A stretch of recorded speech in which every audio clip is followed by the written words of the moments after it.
kaming iyong bansa. Tibayan ng pasyang harapin ng daya, tatagan ng loob kahit nang hihina. Itindig mo kami, kaming iyong bansa.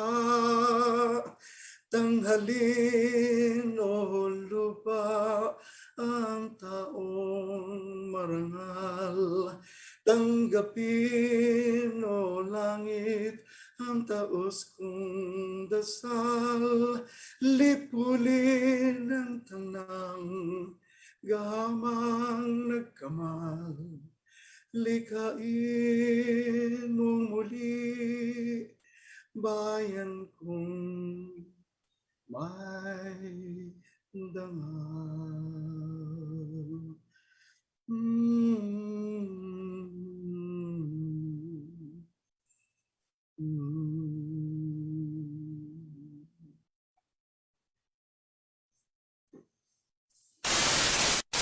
Nagkakasakit at naapektuhan ang kanilang mga kabuhayan. Tatlo na malalaking minahan sa ating bansa ang ipinasasara na ng DNR. Unti-unti na rin kumakalat ang forest fire o yung sunog po sa bundok sa Bukod Benguet. Mabilis ang pagtaas ng baha sa Rizal Avenue sa Arpapa sa boundary ng Maynila at Caloocan City. Kasabay naman ng pagragsa ng baha ay ang mga basura. Sa tala ng World Health Organization, 7 milyong tao ang namamatay kada taon dahil sa air pollution. O bayan ko, kailan ka mamumulat? Ang totoo'y nakikita na pumipikit ka pa. Kailan ba, kapag wala ka nang magagawa, kapag wala ka nang ibubuga, Wala ka nang ibubuga, o bayan ko. bayan ko, kailan ka matutulog? Sadyang ikaw, ang kalawan mo, ikaw rin ang susubok. Kailan, kapag wala ka nang magagawa, kapag wala ka nang ibubuga. Bayan ko, kailan ka tatayo? Kay rami ng dugong inaray sa'yo. O bayan ko, ang oras ay malapit nang maubos ang naunang bayan ko. Kaya na umula ang totoo'y nakikita namin naman. Kailan, kapag wala ka nang magagawa, kapag wala ka nang ibubuga. O bayan ko, kailan ka tatayo? Kailan inangkong inalay sa'yo? Bayan ko, ang oras ay malapit nang maubos. Bangka umangon bayan ko. Bayan ko, kung magkasama-sama ating nasabay-sabay, susunod na, sunod na. O bayan ko, kailan ka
Isang mapagpalayang hapon po sa ating lahat.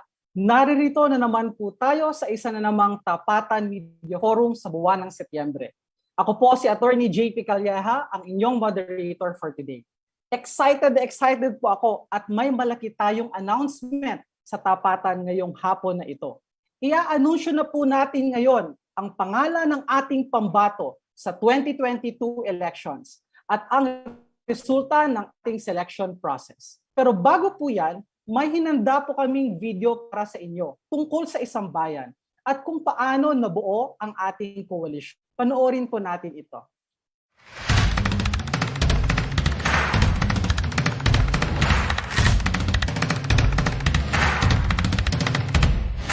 Hanap ng 1Sambayan ay tapat na pamumuno para may maayos na plano sa pandemya, para walang Pilipinong nagugutom. At gusto nating lahat ay may trabaho. Lahat may oportunidad, lalo na ang mahirap.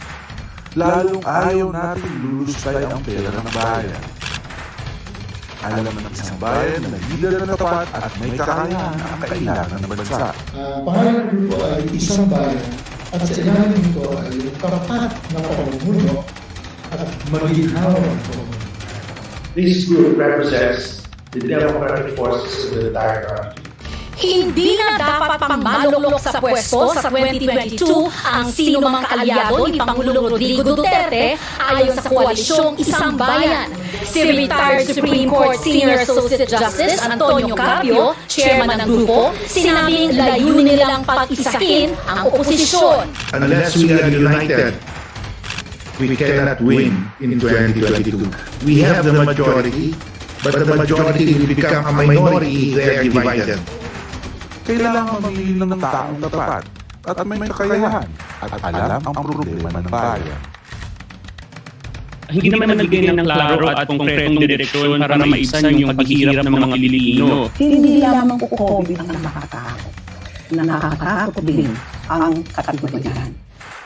Alam ng 1Sambayan kung gaano kahalaga ang role ng mga lingkod bayan. Ang leader, yung maaaring tumayo, is stand tall despite power around you. Why? Because you have a heart to go. And this is what young people sa Pilipino sa loob ko. Sana makahanap tayo ng isang Pilipino na handang mag-ibig ng buong para sa sapat.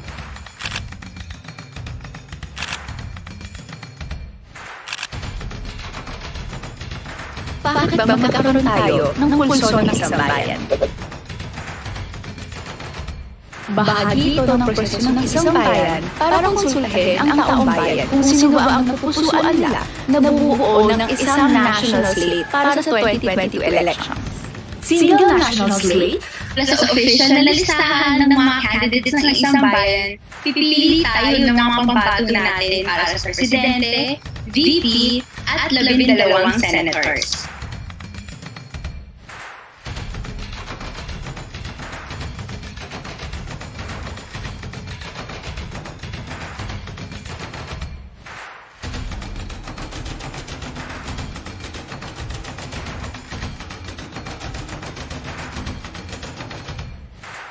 Wala pang opisyal na napipili pero nasa kanilang mga araw-araw na kanilang screening para sa kanilang pambato sa darating na eleksyon ng grupong 1Sambayan. Bahagi niya ng pagsagawa ng grupo ng isang internal survey. So ngayon malaking hamon ang darating eleksyon. Paano magkakasundo? Paano magkikita-kita makakaupo ang mga ibang alternatibo sa ginagawang pamamahalaan sa lugar ng administrasyon? Nasa kamay natin lahat kung paano sasalba ang nag-iisa nating bayan.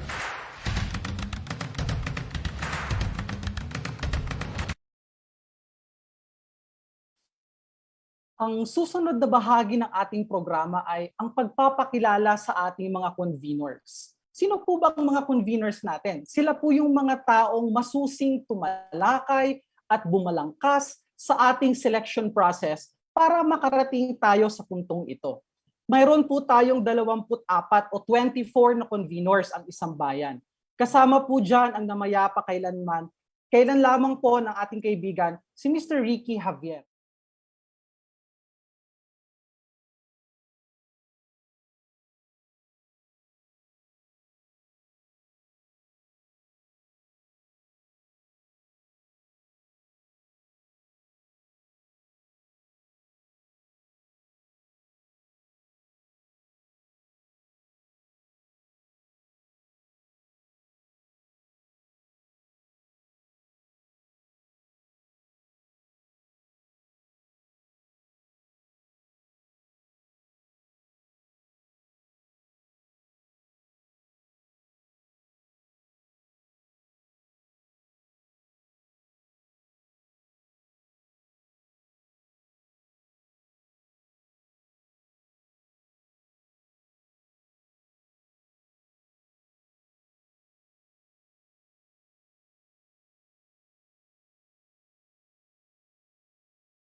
Ayan po ang ating mga Isambayan conveners. Para po sa mahalagang pahayag natin ngayong araw, excited na po tayo lahat. Tawagin natin si Justice T. Carpio. Carpio, the floor is yours.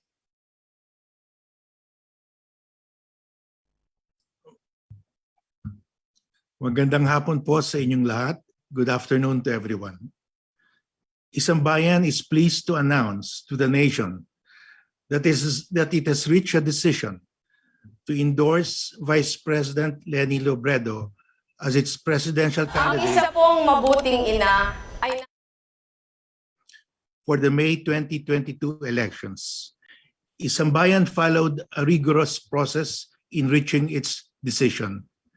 We consulted our local and foreign chapters, as well as our coalition partners, who together have over 3 million members. We based our decision on several criteria: integrity, competence, track record, patriotism, vision for our country, and winnability. We have chosen VP Leni based on this criteria.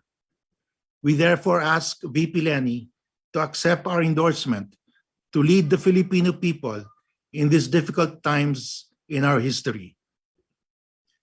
And we ask the Filipino people to join 1Sambayan in supporting VP Lenny as the next president who will lead us in healing our nation, reviving our economy, generating employment, eliminating hunger, ending the wanton killing of fellow Filipinos, eradicating graft and corruption, defending our sovereignty and sovereign rights, strengthening our democratic institutions, upholding our civil liberties, and restoring our pride and dignity as a people. 1Sambayan is a microcosm of Philippine society. We represent all sectors of Philippine society: urban poor, labor, farmers, fisherfolk, students and the youth, small and big businessmen, private sector employees, retired military and government personnel, the academe, religious organizations, political parties from the left to the right of the political spectrum, and other non-governmental organizations. Despite our differences in social, political, and religious beliefs, we in 1Sambayan have come together and remain together to agree on one presidential candidate because we believe that the nation cannot survive another 6 years of gross mismanagement of the government and of the economy, plunder of public funds, violation of human rights, and destruction of our democratic institutions.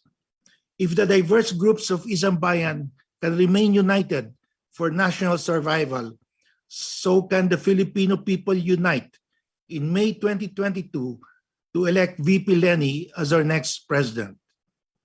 Thank you for your support. Mabuhay ang Pilipinas. Mabuhay tayong lahat. Ang isa pong mabuting ina ay naaasahan kahit anong panahon. Hindi po umaatras sa hamon.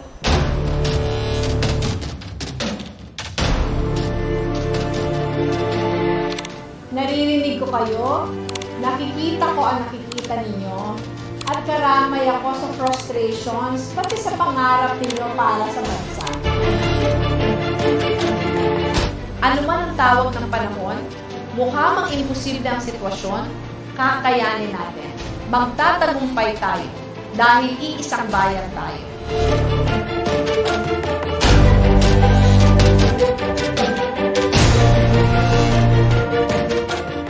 Despite the ugliness, I still think it has been a great honor and privilege to have been given this chance na makatulong. Nagkaroon ako ng kahit konti, nagkaroon ako ng platform to help. At the end of it all, mas marami pa din yung ipapasalamat.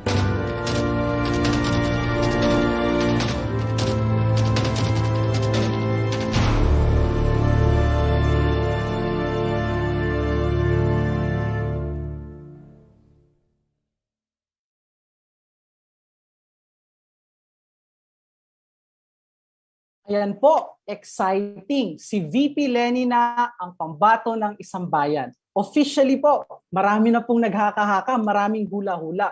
Ngayon po, narinig na po natin si Justice Carpio na makatawan sa lahat ng conveners ng 1Sambayan. Alam ko pong maraming katanungan ng ating mga kaibigan sa media ngayong araw.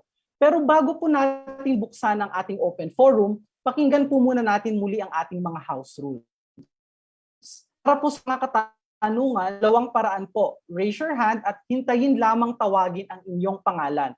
O isulat lamang ang inyong mga katanungan sa chat box ng Zoom.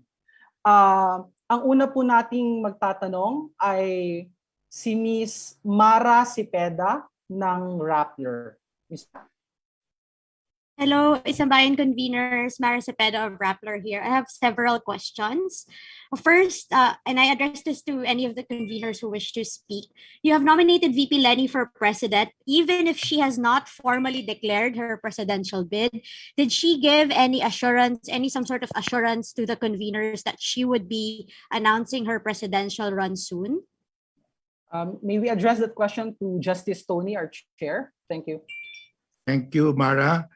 We have conveyed to VP Lenny that we have chosen her as our candidate for president, and we expect her response anytime now. She is now in Bicol. She was on her way to Bicol when we made our decision. We expect to meet with her and explain to her why we have chosen her. And we hope that she will accept the challenge. And the filing of candidacy will be October 1 already, up to 8. So we expect her to give us her decision very soon. Thank you.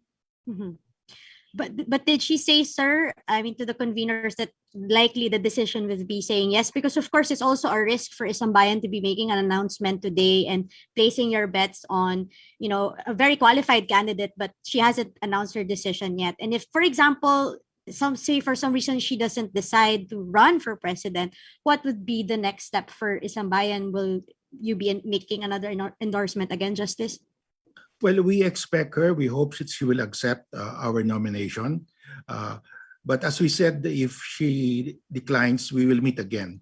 But that's for us, that should be a remote possibility, because she already said that she's willing to save the country from plunder, from dictatorship. She's willing to accept the challenge. Thank you. So sort of saying in the categorical terms, I have two more questions, Justice. Conveners of 1Sambayan were reportedly divided in these past days between VP Leni and Mayor Isko Moreno. Perhaps, Justice and the other conveners, could you share some of the conversations you've had, how you ended up, you know, weighing your options and ultimately choosing VP Leni over Mayor Isko Moreno, who has announced his presidential candidacy already?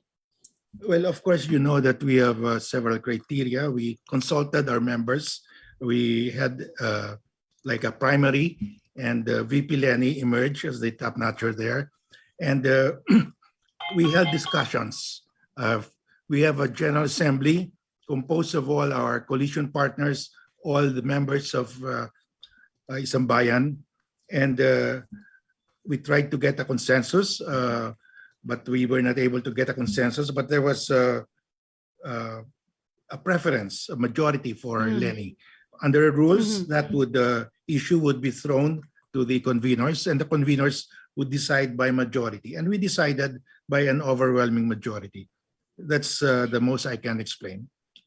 Okay. Justice, can you share yung bilang report nung sa conveners? Pwede po bang ma-share sa amin? Well, we've decided not to give the exact number, but it was an overwhelming majority. Okay. And finally, Justice, syempre ito po elephant in the room. Now we do have the possibility of VP Leni running in the same elections as Mayor Isko Moreno, Senator Manny Pacquiao, and even Senator Trillanes. And of course, Senator Ping, who was also among the people na pinagpilian ng 1Sambayan in your survey. So have unity talks failed? Kasi all of the possible anti-Duterte candidates are expected to be running in the elections. Well, one of the reasons why we decided to make our announcement now is so that our voice can be heard also by the other candidates, that there's a big group of organizations that is backing Leni, and perhaps they can join us also. But of course, they have their right to proceed if they want to. But just to send a message that a big group has supported Leni. Pero tuloy pa rin po ba, Justice, will still talk to Mayor Isko, Senator Manny, Senator Ping, and Senator as VP Leni said, the unity discussions will continue until the last minute. That means until October 8, or even up to November, when the last day for substitutions. And Justice, final na po talaga, how about your vice presidential and senatorial slate? Paano na po ang selection process nito, and when can we expect 1Sambayan to name them? Well, as we have explained, the vice president and the senatorial candidates will be chosen in consultation with our presidential candidate, because our presidential candidate is the lead in the unified ticket. So we have to consult with her. Thank you so much, and good luck po sa 1Sambayan. Thank you, Mara. Thank you, Mara. Next po, we have Mr. Adrian Ayalin of ABS-CBN. Adrian? Yes, good afternoon kay Justice or sa ibang conveners po. I understand overwhelming po yung ginamit na word ni Justice, but yun nga, merong mga hindi po bumoto kay VP Lenny. With this, looking forward, magiging solid pa rin po ba ang isang bayan? Hanggang sa end po ba ay susupport yung mga bumoto sa ibang kandidato? Ano po yung aasahan namin? Well, we have agreed that, of course, being a coalition, it's difficult to get unanimity, but we have agreed that the majority will prevail, and we will follow the majority rule because we are a democratic organization. That's how democracy works, and we hope that that in the end that will prevail. Okay. Siguro, pwedeng isa lang din. Yes, yung tungkol sa survey, kasi ang isa rin sa criteria ng isang bayan, yung winnability or ability to win. Yung standing po ni VP Lenny ngayon sa survey, ano po yung masasabi ninyo doon? Well, historically, those who were ahead in surveys at this time of the year lost the elections. So the surveys at this time of the year do not really reflect what will happen in the elections. The surveys that matter are the surveys sometime in February of next year. So very early yet. It's very early to rely on surveys right now. Thank you. Thank you po. Thank you, Adrian. Next, we have Mr. Mick Flores of AFP. Mick? Yeah, thank you. Justice, just to clarify, how would you now characterize Senator Manny Pacquiao and Mayor Isko Moreno? Are they still considered a part of the opposition? And my second question is, what's your outlook in terms of further unifying candidates who have expressed interest to run for president and at the same time are critical of the president? Because the goal of 1Sambayan is to form a united slate and a single opposition candidate.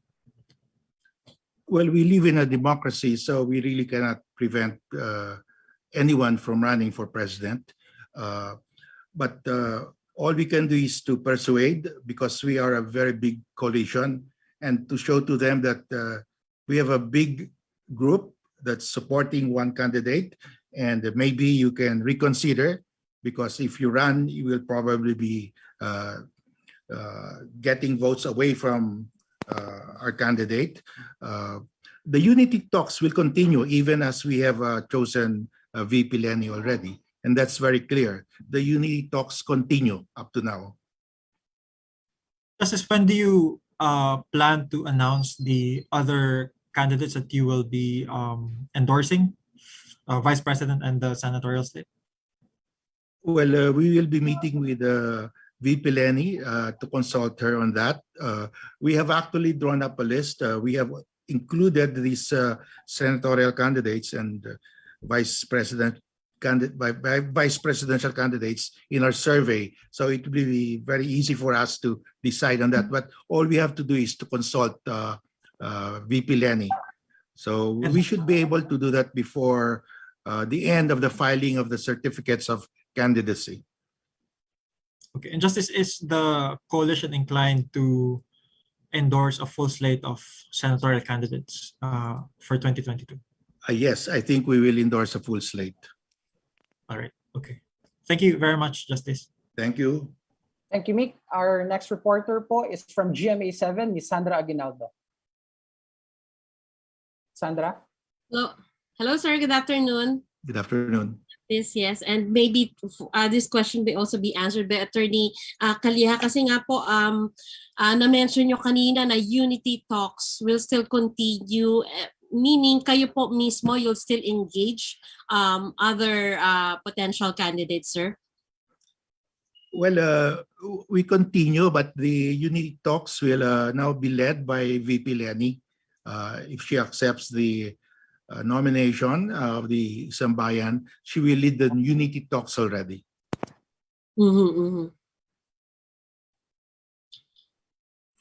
And this will be for the purpose, sir, of finding a vice presidential candidate and senatorial candidates. Ganun na lang po ba yun? Or pwede pa pong mismong si Vice President Lenny ay hindi po siya yung magiging kandidato eventually? Well, we have already chosen her as our presidential candidate. I think for her vice presidential candidate, that's where the unity talks can come in. Because we can invite a presidential candidate to join us as a vice president. But everything is fluid as of now, and anything can happen. So it's difficult to project or predict what will happen. Thank you. Justice, what if VP Lenny says no to your offer? Well, we have already said that in the remote possibility that she will say no, we will reconvene. The conveners of 1Sambayan will meet again to decide what to do. Thank you. Okay, sir. Thank you po. Okay, I believe the same set of questions are also addressed to Attorney Howard Calleja. Yes, Attorney sir. Calleja, if you have anything to add, please. Thank you. No more. I'll just go with what Justice Tony said. Of course, unity talks are ongoing, but just maybe to add in the survey issue, even if Sara Duterte is ahead in the surveys, Sara might have the numbers in the surveys, but winning elections is not going through the surveys or going through the numbers.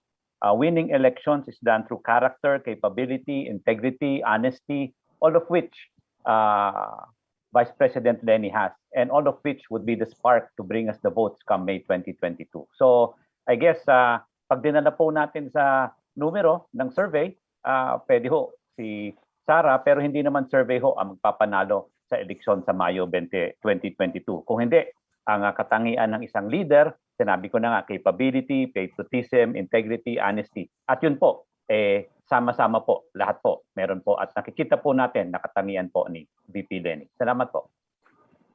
Thank you very much po. Our next reporter po, Gabriel Lalo of the Philippine Daily Inquirer. So po, anybody can answer po. Regarding pa rin dun sa questions on whether VP Lenny wouldn't accept the nomination of 1Sambayan. What if, kasi po kahapon may na-float na idea na baka tumakbo siya as Vice President. What if that scenario unfolds? Anong next step po ng 1Sambayan? Well, as I said, we will reconvene and decide what to do. We have not thought of that possibility because we think it's quite remote. But under our rules, we will reconvene and discuss it. Okay. Sir, is it possible that Sambayan would choose among the candidates they previously nominated for president, if in case VP Lenny runs for vice president? Well, as I said, that will be discussed by the 1Sambayan. It will be premature for me to speculate what the 1Sambayan will decide because we're a big group. We're 24, 25 members. We also consult the General Assembly. So we would like to leave this issue on the basis that we have offered. We have nominated, we have chosen VP Lenny as our standard bearer, and we hope that she will accept. And she said that she's willing to face the public again in an election to prevent the return of dictatorship and the regime of plunderers. So we are hopeful that she will accept. Thank you. Thank you very much. Okay, thank you very much, Gabriel. Our next po, Mr. Janvic Mateo. Janvic. Good afternoon, Justice. Philippine Star. Have you reached out to Mayor Isko after you made the decision? Because I understand that there were reports before saying that he agreed to abide by the 1Sambayan process in the selection. So does that mean that he would abide by your decision? And did he convey a particular message saying that he will no longer run because he's abiding by your process in selecting a candidate? We have not yet received any reaction from Mayor Isko, but that is correct. Under our process, those who join our process agree that they will support whomever we decide, and they will not run against the candidate that we will decide to run to be our standard bearer. However, of course, that is just a moral obligation. You cannot legally enforce that, so that's a matter of honoring what you have committed verbally. But we would like to leave it at that. We don't want to nitpick on that. That's understood among the candidates already. Thank you. How about among the members of 1Sambayan? Are you concerned about the possibility that those who supported Mayor Isko, considering that he plans to still file for presidency, would break away from the group and the decision to endorse VP Leni? Well, when we put together 1Sambayan, we committed that we will support the decision of the majority, that we will support what is, if we follow the process, and we have followed the process. And we expect everybody to respect that decision. So I'm hopeful that because we came together under the on the basis that we have to be united in order to win, I hope that we will all stay together. So far, we have been together up to this point, and I think that we can remain united. Thank you. Last na lang po, on the issue of winnability, how did the conveners, paano yung naging discussion among the conveners for you to decide that Vice President Leni has the winnability factor, considering yung standing niya ngayon sa surveys? Ano pa yung ibang factors na consider ng conveners with regard to winnability of the VP? Well, we are aware that surveys at this point of the year are not really reflective of actual election results, and that's historical. That's the empirical data. You cannot argue against that. A lot of things will happen, and the surveys at this time of the year were taken before VP Leni has been endorsed by 1Sambayan, before VP Leni has proclaimed or has declared to run. So a lot of things will change, in fact. So the surveys cannot dictate what we will do, because the surveys at this point of the year are not really indicative of anything. Thank you. Thank you, Justice. Salamat po. Alright, thank you very much po. Ang susunod po magtatanong ay si Michael Santos. Mike, please state your media company po para ma-acknowledge. Thank you.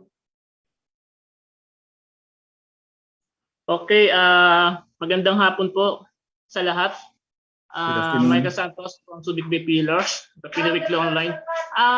Sir, tanong ko lang po, although sa umpisa pa lang alam naman na po natin na malino na po sa atin na opposition si Leni Robredo at siya po yung malamang na bitbitin talaga ng 1Sambayan.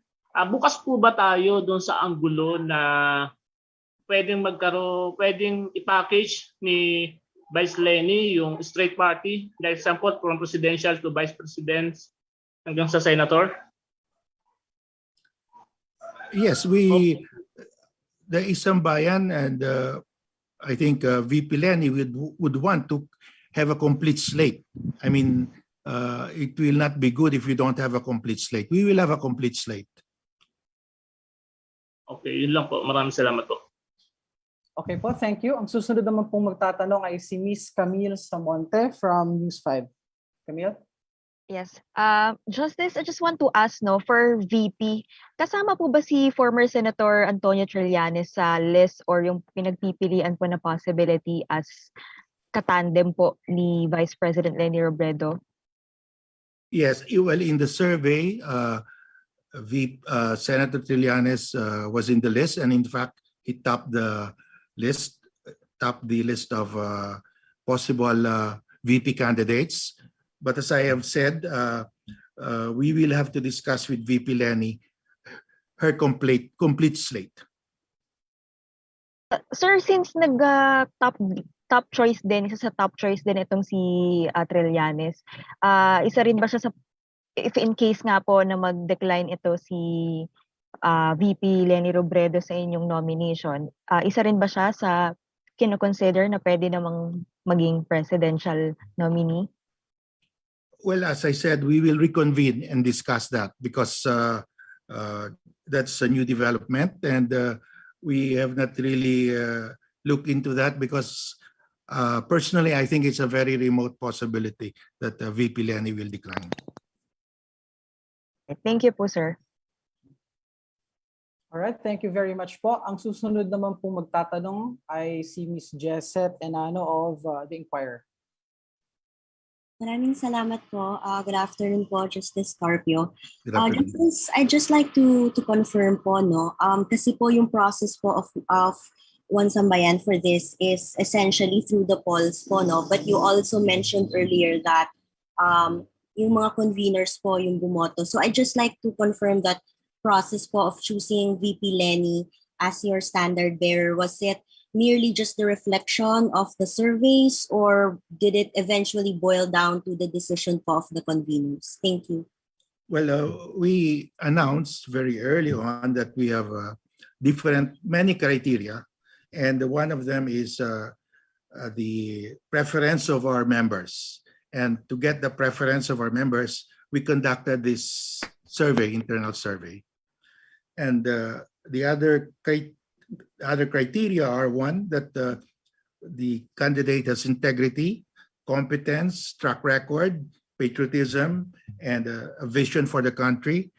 And so we did not choose based on popularity alone. We did not choose based on preference of our members alone. We base it on all of these factors. Thank you. Okay. Thank you very much, Jesset. Now, para naman po sa mga nag-post ng mga katanungan nila sa Facebook, no, babasahin ko lamang po. Marami na pong nagpo-post ng kanilang mga tanong sa Facebook at sa ating YouTube account. Ito po ang kanilang mga katanungan. Una po, why VP Leni? Yesterday's survey showed her still at the tail end among presidential candidates. What about Leni that made 1Sambayan choose her as the contender for the presidency despite constant low survey rating? Well, as I said, in our own internal survey among our members, she topped our internal survey. Second, the surveys by Pulse Asia, SWS, and the others at this time of the year are not reflective of actual results in the election. Historical yan. You look at all the presidential elections, those who led in the surveys at this time of the year miserably lost in the election. So you cannot predict based on the surveys alone who will emerge as winner in May 2022. Thank you. Okay. Second question po, what will happen to Senator Trillanes and Mayor Isko? Sino po sa kanila ang pwedeng mag-VP according to 1Sambayan standards? Or is one of them going to be drafted as VP? Well, with respect to Senator Trillanes, he was also in the running for vice president and senator, so he could be either, depending on the decision of 1Sambayan and VP Leni if she accepts our nomination. As to Mayor Isko Moreno, we still have to hear from him. Thank you. Can VP Leni daw po pick someone na hindi naging kandidato ng 1Sambayan pero gusto niyang mag-tandem bilang vice presidente? That is possible because we give deference to the presidential candidate because she is the head of the team and that is his or her vice presidential teammate. So we give deference, but of course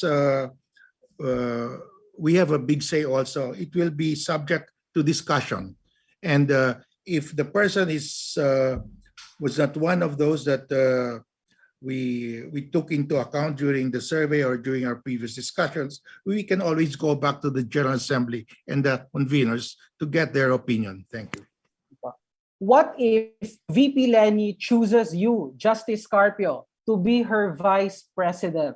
Are you willing daw po to take this challenge for the nation? Because you mentioned that VP Lenny can choose someone who is not in the 1Sambayan setup. So what if VP Lenny chooses you to be her running mate? Are you willing to do it for the nation? I have already said that that will be in conflict with my role as chair of 1Sambayan, because I cannot choose myself. When I accepted this role, I was asked if I was running. I said no, I'm not. I had no plans of running, so I accepted this role. So I will have to decline because there is a conflict of interest. Thank you. Another question po from Raymond Antonio of Manila Bulletin. Hello, may isang question lang po kami tungkol sa internal survey ng 1Sambayan. Pwede po bang malaman ang top 3 sa President, Vice President at top 12 ng mga senador? Thank you po. We can have that. We can meet to whether to release the top 3 or the top 4. But all I can say now is that VP Lenny topped the survey for president. Thank you. Okay. Another question po from a Facebook user through our messenger. You said, Justice Tony, that Isko and Trillanes agreed to be under 1Sambayan process. Now that Mayor Isko already declared his candidacy, yet 1Sambayan chose VP Lenny, does this mean that he will still agree to accept VP Lenny as president? What are the possible scenarios here daw po? Those who joined our process, VP Lenny, Mayor Isko, and Senator Trillanes, agreed that whoever is chosen by 1Sambayan will be the candidate, and all the rest will support him or her who is chosen. But that did not prevent them from declaring their candidacies, because you can declare your candidacy to gather support, but if you were not chosen at the end, you can always withdraw and support whoever is chosen by 1Sambayan. So there is no conflict. So it's up to Senator Trillanes and Mayor Isko whether to honor their commitment. We cannot enforce that. It's a matter of it's just a moral obligation, really. It's not a legal obligation. Thank you. Okay. Another question po.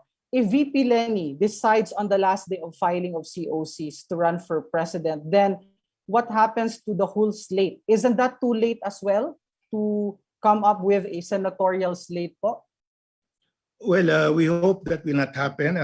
VP Lenny knows that will be difficult because, of course, we have to form our slate. If she decides to run, she will make that decision early on because she has to complete her slate. Because if you're running, you have to complete your slate. Otherwise, you will be crippled. So I think she will make that decision early. Thank you. What if daw po some of the senators under Mayor Isko are also the same senators who wanted to follow 1Sambayan process, yet Mayor Isko did not follow the process by declaring as president? Will 1Sambayan still support the senators under Mayor Isko? Well, first of all, we do not know if those senators will be in our list. So it will be speculative of me to discuss that. We still have to meet to form the Senate slate. Thank you. Okay. There's a question din po from our Zoom participants from Blanche Ancla of Vera Files. What does the youth arm of 1Sambayan say of VP Robredo's presidential nomination? Are they eyeing other candidates to endorse as Robredo's potential VP? Should she decide to accept nomination? Well, as I said, the VP of our presidential candidate will be decided by 1Sambayan in consultation with our presidential candidate. So we will sit down with VP Lenny the moment she accepts our endorsement. We will sit down with her immediately to discuss the complete slate. And we hope to form that in time for the filing of the certificates of candidacy. Thank you. Okay. All right. So, meron pa pong isang nagtataas ng kamay dito sa ating Zoom. Mick Flores of AFP. Mick? Yeah, just to clarify, because earlier you said that you expect VP Lenny to give her response anytime soon. So, how will 1Sambayan and VP Lenny handle the announcement? Will you be jointly announcing her acceptance of your endorsement, or will she separately declare her presidential candidacy? And I understand she's in Bicol right now. Will she declare in her home province? Well, we will meet and we will decide how the announcement will be made. It can be because that is her acceptance. So normally that statement, that announcement should come from her. Thank you. Okay, and Justice, have you gauged the local support for VP Lenny in case she decides to run for the presidency? Because that's also crucial in your campaign. If there is grassroots support for the vice president. Well, that is the reason why we conducted an internal survey. We have about 3 million members nationwide, here in the Philippines and abroad, and we conducted that internal survey. And among the coalition, she has definitely grassroots support. She topped the list. She topped the survey. So we will start from there. Okay, thank you very much, Justice. Thank you. Okay, so any parting words, Justice Tony, before we formally close this afternoon's program? Well, thank you to media for attending this press conference. We have 1Sambayan was formed to choose a unified candidate, and we have this day chosen VP Lenny. We expect her to accept our endorsement, and we will soon be forming the complete slate. And we ask the entire Filipino people to support us in this endeavor, because we want to bring back good governance to our country. Our country has been suffering tremendously.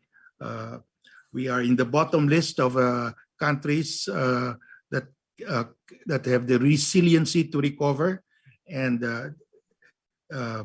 the economy is in terrible shape. So we have to really work together to elect a team, president, vice president, and senators to put our house in order. Thank you.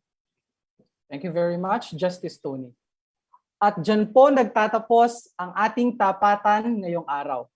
Bukas po ay Oktubre na po, simula na po ng filing of certificates of candidacy.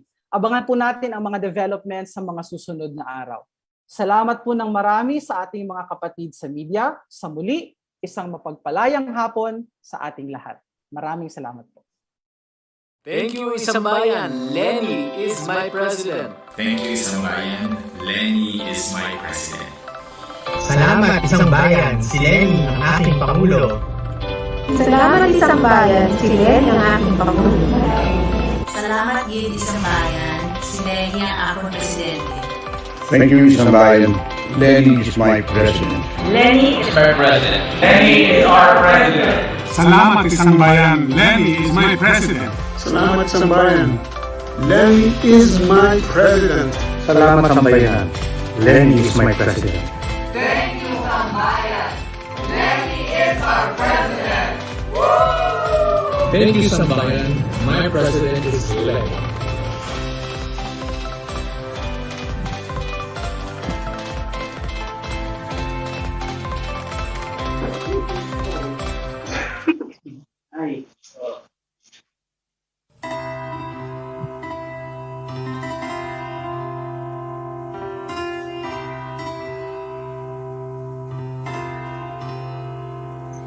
Kung kaya mong isipin, kaya mong gawin, isa-isang hakbang lamang at ika'y makakarating. Tulad ng puno na galing sa binhi, ang mga dakilang gaway nagmumula sa guni-guni.